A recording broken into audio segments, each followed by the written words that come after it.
Welcome everyone to this evening's program for alumni and families of the Alexander Muss High School in Israel. We are coming together across ages, across backgrounds, similar geographic area here in Florida, from Naples up through Orlando. And so that's another thing that binds us. And another is that we've all been touched by the experience of living abroad, living in Israel, and we're going to be hearing some stories from that experience.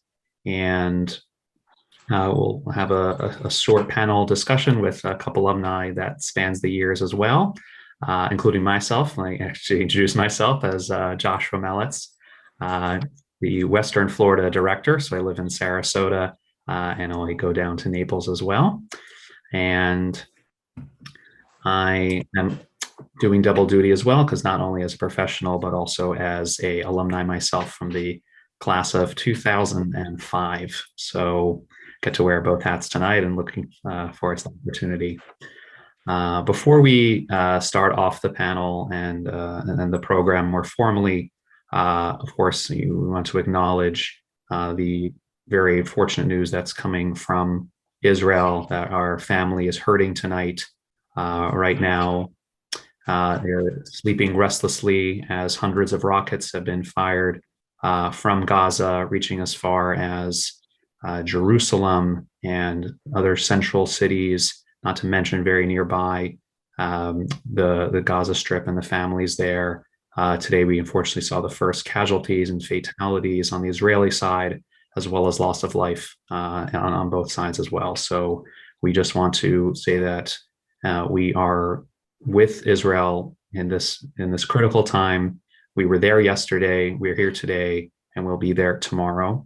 And it's because of events like this where we're coming together, where we're people that we understand the importance of Israel, not just geopolitically or strategically, but because they're our family.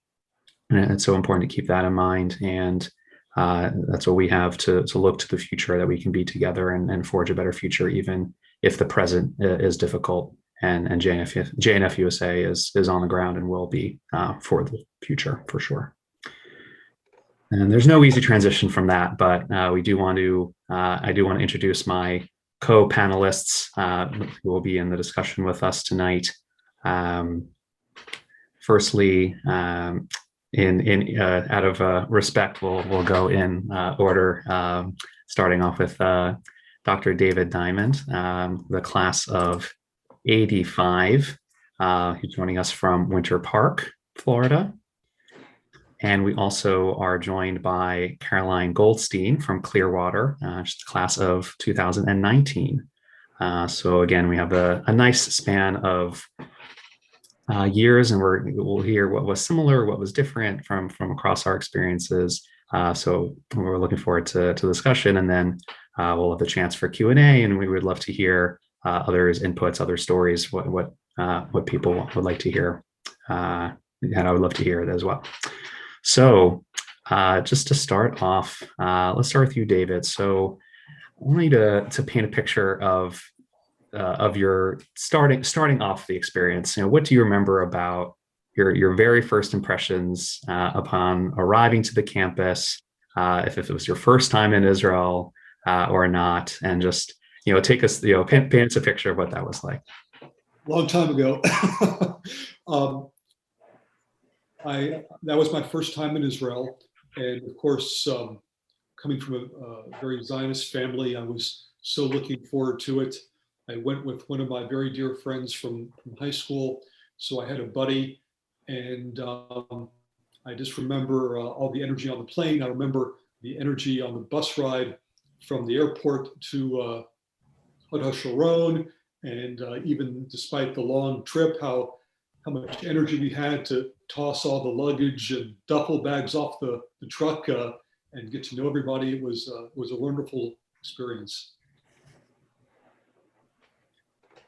Caroline, your memories are more fresh upon arriving on the campus, and so yeah, tell us about it.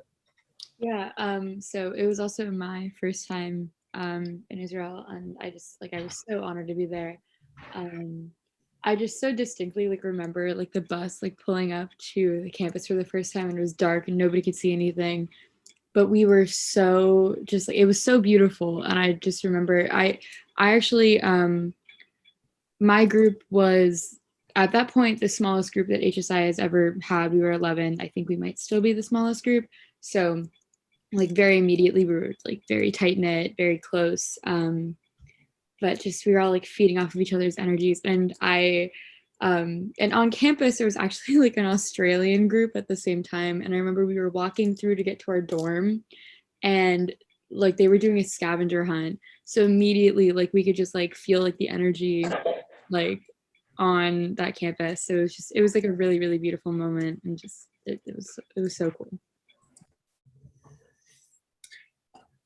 I can imagine, when you're expecting to land and hearing the accents, Australia is not one of the ones that you would expect to hear.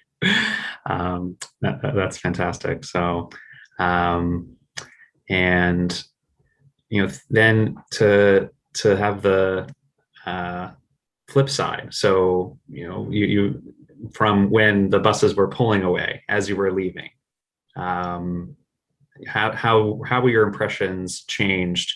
From when you first got there, what you thought about Israel, what it meant to you, whatever preconceived notions you had, and then what was it, your impressions, if you remember leaving as distinctly as arriving.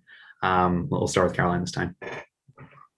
Yeah, I just remember that day was so difficult. Just it was a really, really close group, as I said before.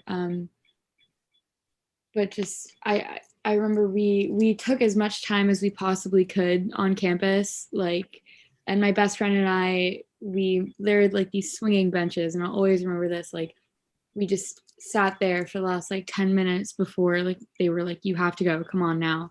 And it really was dawning on me that everything that I had known really had changed, because my time in Israel really morphed my perspective of the world in general, and it all kind of came together in that day.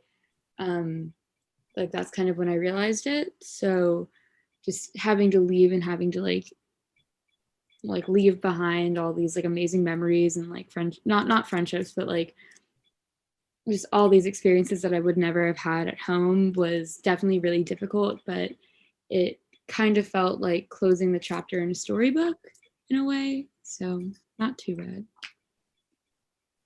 Closing a chapter, but knowing that you always look back to it, and only one chapter in the Israel in your story with Israel. That's wonderful. So David, what were your lasting impressions that you took away from it? If you remember the sort of the wrapping up and comparing it to when you had started, how your perception of Israel may have shifted. So I remember vividly that a large number of the students stayed up the entire night, didn't sleep at all, and wow. Just really there was that closeness and that energy. I felt a tremendous privilege to be alive at a time where Jews would be able to be in the state of Israel, a Jewish state, after thousands of years, something that my grandparents, my great-grandparents could have never done. And I always relish that, and I value that, and it's something that we must continue to fight for. So I really remember thinking what a privilege it was to be able to spend 8 weeks of my life there.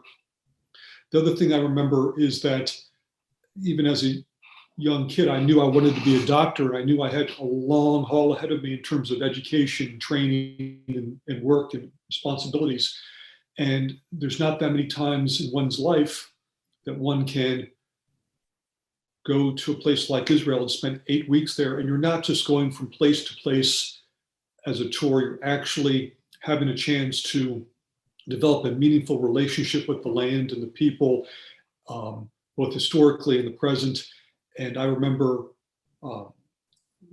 thinking what a great privilege that was to have that experience in my life as a 16-year-old. It's actually remarkable that you could have that realization and to really understand, like you said, that it was a privilege and that, how many countless generations before had been yearning to be in the land and to be a part now that we're living in a part of history where you can just get on an airplane and go and you can at any age go and study there. And so, that's, even if you had that not had the experience you had, even just to appreciate that, I think that's not something that, I would say that most teenagers not necessarily have that type of reflection understanding. And I think that's something I definitely felt as well. Actually wrote I'm so glad I found this, that I don't know if it was an assignment or just something that I did because I was a kid that always loved writing. That I actually wrote I kept a journal, and then the very last little bit, said, did a sort of a brief reflection paper about the experience there, and that I too was able to appreciate for what it was. In my case, it was not my first trip to Israel. I had family there. I'd gone to visit many times in my life, but this was still the first experience with my peers for an extended period of time, with being there without family and not as a tourist, like you mentioned, but being a part of the land and meeting the people and have that be a part of it. So it was always something that, taking away that it was, you may, for my sake, my case, having that period of experience, but now doing it in a whole new way and going with it together. So definitely appreciate that too. So next for both of you, thinking some of the lessons, and that could be highlights from the curriculum, the chronological curriculum, starting from, like to say, from Abraham to Zionism. If there's some of the, so you can answer more in the facts and figures, or if it's something more of a life lesson, more of a realization, or something that has stayed with you, that you learned there, and when you think about it, that's where you learned it. It was in Israel with Muss. So David, what comes to mind for you? Well, I remember going to Yad Vashem, and in the garden, on the stones where there were listed all the small towns and shtetls and so forth that were devastated by the Nazis and the willing collaborators, I was able to find the villages that my family was from. And I just remember, again, saying to myself, what a blessing it is to be here with the reestablishment of the Jewish state, the reunification of Jerusalem, the eternal capital of the Jewish people, after thousands of years. What an incredible opportunity this was. And obviously it wasn't just there, even going back to all the archaeologic sites as well, to see that connection, that unbroken connection, just extraordinarily powerful for me. Absolutely. I mean, you can learn about the history, but it's another to have it, to see it there and see those names there. Caroline, go ahead. Yeah, I think my biggest take back was just a shift in perspective for me. I think in general, I beforehand, I came into a lot of things just, coming from what I knew and what I was taught, and that's how everybody does it. But I think being exposed to so many people who just had completely different ideas about life was so important for me. So much so that now I actually I'm going to school as an international relations major. I am just so focused on how everyone else around me is focusing on the world, because I know that my view cannot possibly be the only accessible view in this world. And I think just acknowledging that is so important. I just remember talking to my teachers, my madrachim, about their experiences, and it's just nothing that I could ever imagine growing up in this sheltered life in suburban Florida. So definitely that shift in perspective. That's amazing. That's an interesting point. It's an interesting point because most of us growing up in the United States, have never had to face the challenges of what so many others have to face.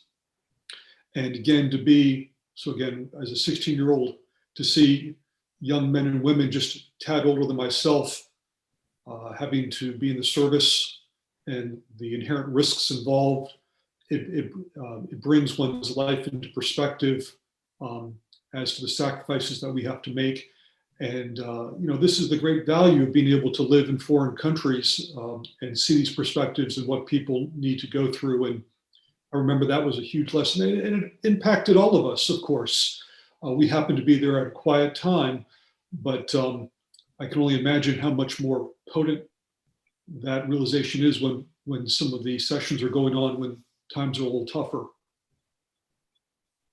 Exactly right. I'm thinking of like now.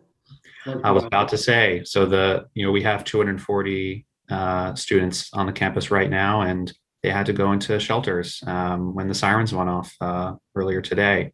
You had their TLEAN canceled, and the safety. Everyone is physically safe. We have because the rockets haven't reached that far. There are madrichin that are staying with them, one per floor, and so the protocols are all reviewed. But especially coming out there, the closest thing from my experience I remember was I was there right after the disengagement from Gaza. So there was an election right afterwards. It was a very tense time, and we did have a homestay. So so much of the time was spent away from the campus, and we were staying in a kibbutz near the Gaza border. And I remember sitting with a friend of mine. We were put in pairs in the different houses, and we were sitting eating dinner with the family that was hosting us, and we see the windows starting to shake, and we look at each other, the Americans, and say, what's going on here? But the family is not reacting in any way. And we later found out that there was rockets fired and landed, not near us. But just that, exactly talking about that, being sheltered and being, or just being so far away from the action, or that type of experience. And here they were, it was like, it was nothing to them because they're so unfortunately used to it as used as one can be to something like that.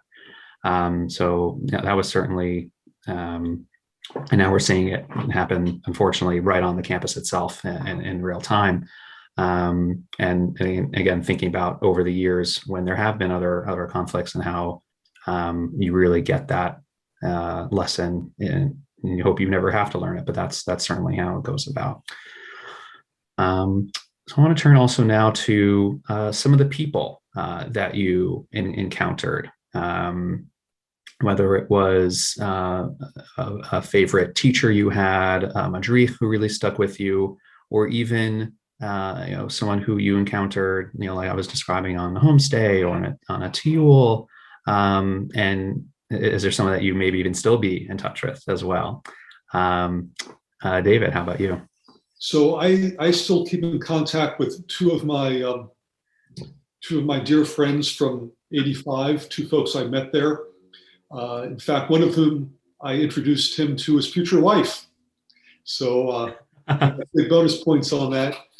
And of course, we were getting a little somber there, but it was, incredible fun. We had a great time. We had a lot of fun, and just being able to meet, kids from all over the United States was tremendous, and good people, fun people, nice people, interesting people. And so it's been a long time, and I still keep in contact with a couple of them.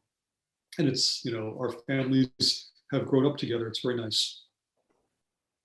That's great. And I wonder if we have, among the alumni, if we had a list of. And one is in Chicago and one is in Fort Myers. So there you go. I was going to say if we could keep track of the couples and that have met and the families that are started from that, that'd be a fun thing to keep track of, because has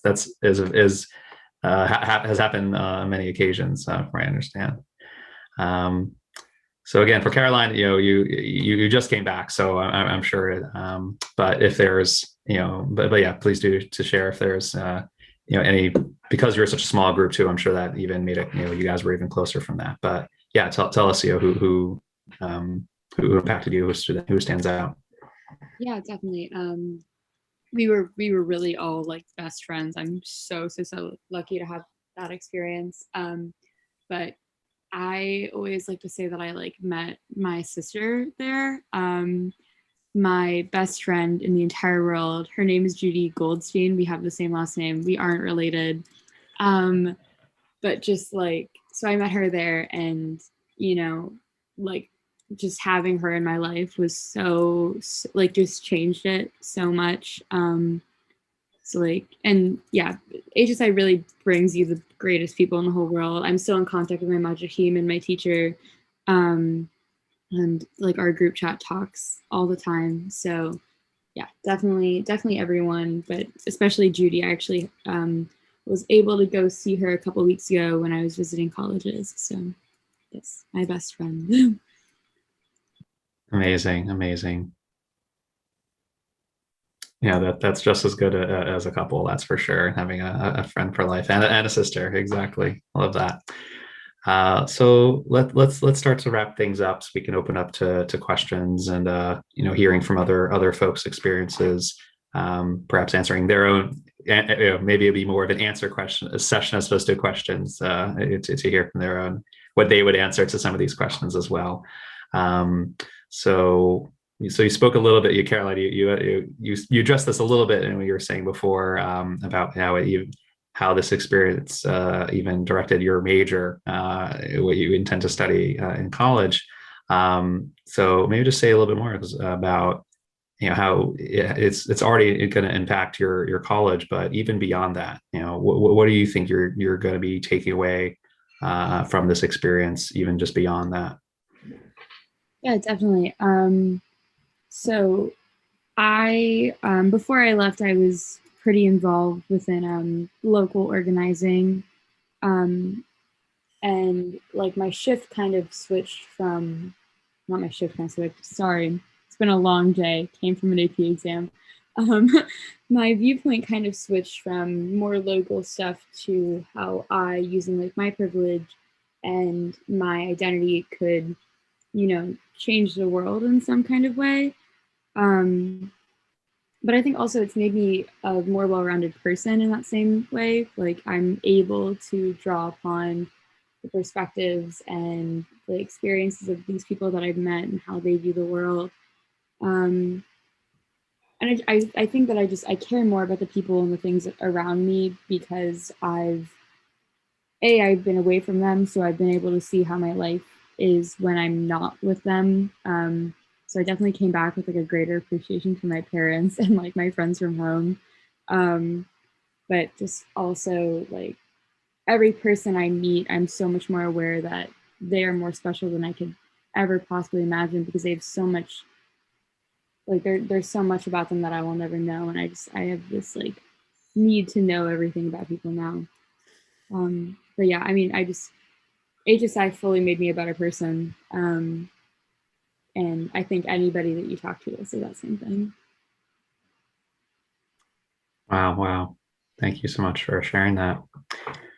And for David, so the connection has to be even that much stronger because all these years later, you're still feeling that feeling that warmth, having those memories that would be a part of it, and it's brought to this point. So what has kept your connection, your enthusiasm for Israel, for this program, all these years later?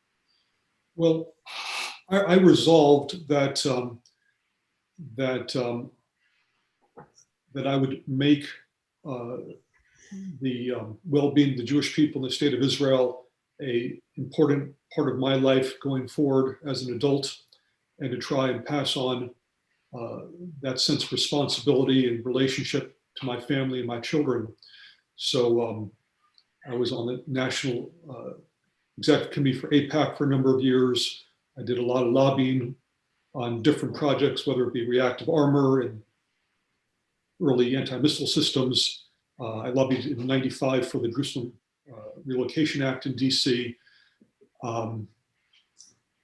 And I continue to be very active in pro-Israel politics on the federal level. So that to me is an important intellectual source of stimulation, not just being a doctor all day long. I have to do something that I feel contributes in this way. And I'm very, very proud that I met a beautiful woman. My wife Orly's on the call, and our kids, we have 6. I think they're really internalized. It makes me very happy inside. We have a daughter who went to HSI in 2015. We have a second daughter who did it in 2019. Joseph, who's on the call, is going to go in 2023. And we're obviously extremely proud of our 2 children that are currently in Israel in the military. We have a son who's in the IDF as a lone soldier, and we have a daughter who's in the American Army who happens to be stationed in Israel right now.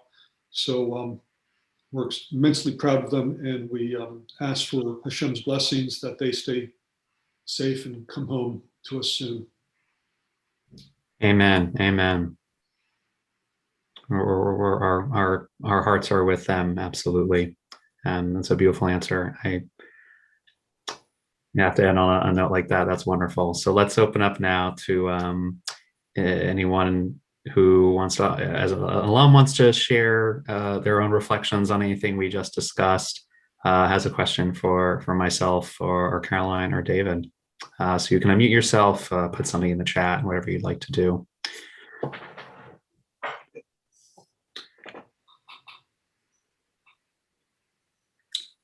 Looks to be the first. I do have a question for a couple of the alum, and what anybody who's alum can answer. But I know when over at high school in Israel at Alexander Muss, you do a lot of trips, see a lot of sites. What were 1 or 2 of the favorite experiences that you had besides the people? Because obviously the people are so important, as everyone, as you all have mentioned it and talked to Josh before, and the people are always important. But what are some of the events that you had happen over there, or the places that you went to see that really struck home to say, wow, this is it. This is what I want to see? I can go first. So again, it was not my first trip. I'd been before, but there were so many of the even more basic tourist sites that, because we went to a family, we would keep things to there. So the first thing that came to mind when you said that was to go to Masada. Maybe a little a very typical answer, but I think it went even beyond because because of the way the curriculum works. We read all the way up until we started with Abraham. We knew from Jewish history what led up to this moment, about the revolt that took place there, and the gravity of what happened. And then to wake up at the crack of dawn and to get there for sunrise and to see the tour. We had it even one step further, and we brought a Torah scroll with us on the hike. I feel bad for the person that had to shut that thing up, but we had a Torah service, and I have a photograph of that still. In this oldest synagogue that is still in existence because of how old the Masada is, from around the 1st century, almost 2,000 years old. And so to have not just so even just one step beyond the more typical Masada experience, but to have to be a part of the Torah service, and that this is a place that was a site of destruction is now a site of rebirth, and that we were reviving this synagogue. That was very special. It was the first thing that came to my thoughts.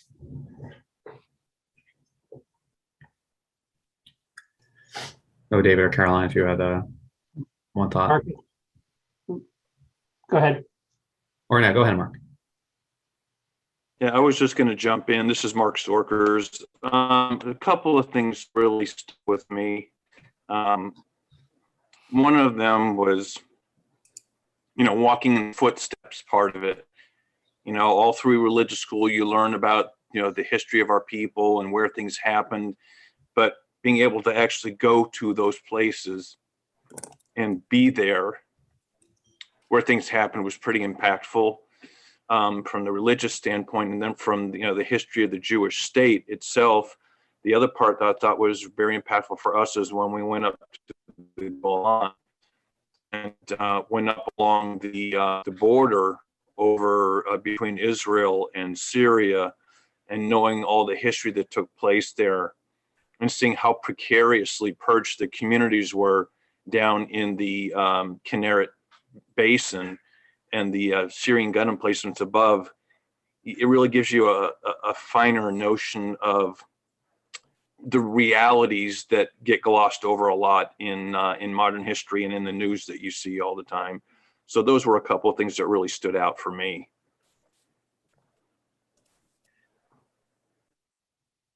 Thank you.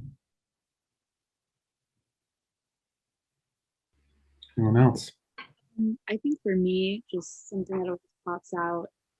I wish I could tell you the actual location, but it was like a very confusing day.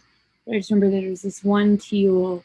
We drove up to the top of a mountain, and we were literally inside of a cloud. And I just remember that was the teal that like I felt most connected to my Judaism. Just being like, there's a difference between like being in nature and literally being in nature. So that was just kind of like, that was maybe one of the most special moments that I experienced in my 8 weeks. Just for some reference, what your experience could be if you're a prospective student. Mm-hmm, mm-hmm. And there are nature sites all over the world, but if it's in the land of Israel, that's how it can bring you closer to, like you said, that a place can bring you closer to a people. It's really great. I'd love to ask a question, if that's okay, Josh. Please. So not being an alumni myself, but I love hearing the stories from everyone. I really understand how life-changing the experience can be. And trying to tell someone that before they go on the program for Israel, I think is hard for them to really understand. And so I'd love to hear from you guys the advice that you would give to people who are going this summer or in the fall, that if you could talk to yourself 2-3 weeks before leaving for Israel, what would it be, and what would you say to that person before they're stepping on a plane and heading off to Chod HaSharon? Great question.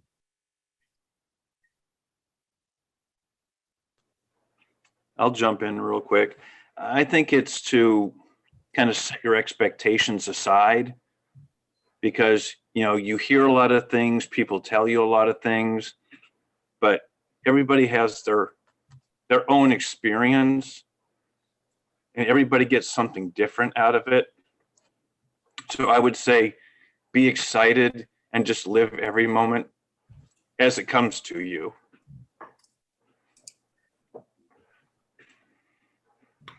That's great. I'm ready to go back.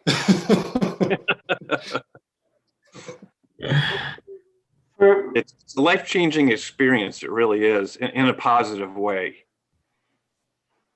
I have another quick question based on that. We have people from the 70s, 80s, 2000 teens. The day-to-day living over there versus the day-to-day living over here, what was the thing that jumped out the most for you on that side?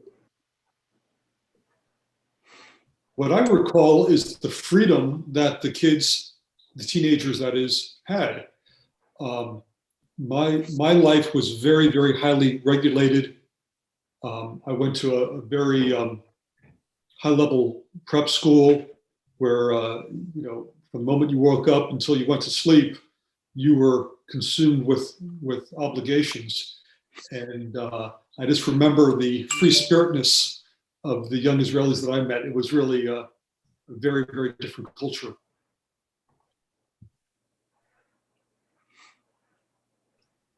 Weirdly enough, the first thing that comes to mind for me is food. Just like the meals are different. Like they just, they eat like a big lunch and a small dinner, and that was just so jarring to me. But definitely the same thing with like the freedom that these kids have. because I remember speaking to my teacher, and she grew up in California. She moved to Israel, and I think she was around 22 or so.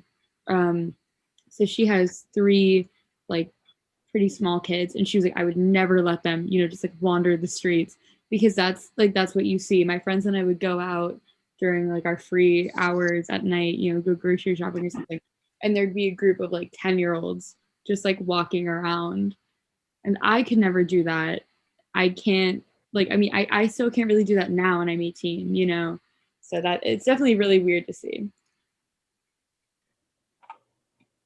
For me, I would say that the calendar of the country is the Jewish calendar, and that no matter, Arab, Ethiopian, Christian, you're in the market, you're in a store on a Friday, any exchange, market, restaurant, whatever it is, even off the bus, Shabbat Shalom.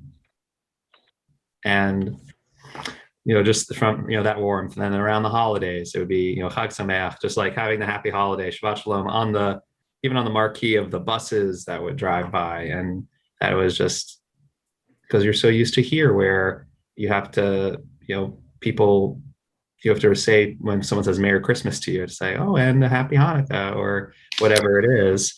And so just the fact that the calendar, that our calendar was the one that was the prevailing one, and just experienced it the first time, and then it never got old. It was a thrill every time, and then with every visit since as well. That's what makes it special.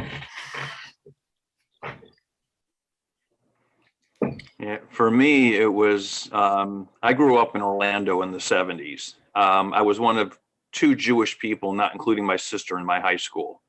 So the experience of being somewhere where much everybody, you went to Lake Howell High School. Okay. In Winter Park. Yeah, my kids all go to Winter Park High. But the experience. Oh, okay. That's where my cousins went. But it was just the experience of being where you knew that a very high probability everybody you ran into was Jewish. Everybody. And it was just being in a place where you could be Jewish. And you weren't the outlier. It's kind of like coming home, Yeah. It was definitely a great experience from that perspective, just feeling like you're home. That's the best way to describe it as well. So thank you all for your questions, for your answers, to our panelists, Caroline and David, for sharing your experiences, your highlights, and the impact that this program has had. And want to wrap up with a couple of ways to stay engaged and involved, and what's coming up for Alexander Muss, as well as Jewish National Fund USA as well. So the very exciting for both, well, we should say it's not both, because it's one and the same, that Muss and JNF are one and the same. So our shared big, probably the largest upcoming and exciting program that's coming up is we are embarking on what is actually the largest single largest investment from an outside organization in Israel, a $350 million campus in Beersheba, in the desert, where we're calling it the World Zionist Village. The Muss connection is that part of this sprawling campus is going to be the second campus for Muss. So we'll still have the Hoda Sharon, the campus that we are familiar with. And this will be the second branch, because the goal is to get to 5,000 students a year with Alexander Muss. And so having this secondary campus is a way to make that happen.